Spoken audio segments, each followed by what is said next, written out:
Have you ever wondered why someone is so good to you? And you probably feel like there must be an ulterior motive to this, which then leads you to begin an ultimate search of why.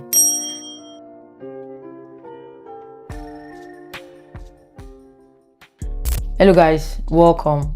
I am Favored C. Obijole, and today I'll just be talking to us about a subject I've called a good God, or would I say a good father. And this is just trying to make us understand the nature of God and understand His goodness. For those that are not aware, maybe this might serve as a reminder or a refresher for those that are pretty much aware of this. But in summary, this is just trying to make us understand how good God is. And when we go through the scriptures, one of the first nature of God is love. And He demonstrated this, by laying down the life of His only Son for our sake.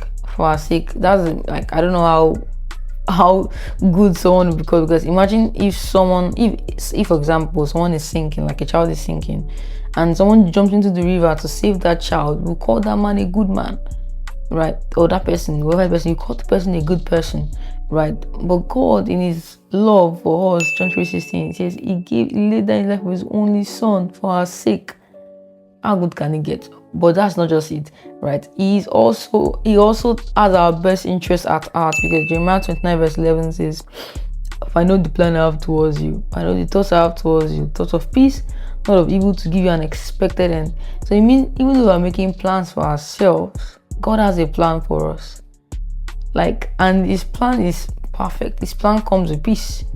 His plan comes with an end, and that end is always good. Everything that comes with the Father is good. For every good and perfect gift comes from above, comes from the Father, right? So this is an assurance that we have as believers, right? Because I still try to understand why. Because again, at the start, I mean, just go back to my question, which is, have you ever wondered when someone is so good to you that you begin to feel like there's an ulterior motive to this, and that makes you feel like you need to begin an ultimate search to understand why? And that's same thing comes back to God. The psalmist recorded in Psalms, I think 8:4, says, "Who is man that you are mindful of him? Or who is son of man that you care so much about him?" Who is son of man? Who is son of man? Like, it makes you can't rationalize it, right? Why? What have we done? When God made man in Adam, he's so one of the most one of the key, or what He was seeking, was communion. He will leave heaven and come to commune with man. And you're like, why? And I think my own answer is He seeks a relationship. But that is not, it's a win-win situation, right? It's like He loves us so much. He is so good to us. But even though when we were yet sinner, He still loved us. He still died for us. So it's not as if maybe something you are doing that is justifying it. He is good because He is good. That is His nature. He is good because that is His nature. He's not going to be good to one person and bad to the other person. He's good to everyone that seeks Him.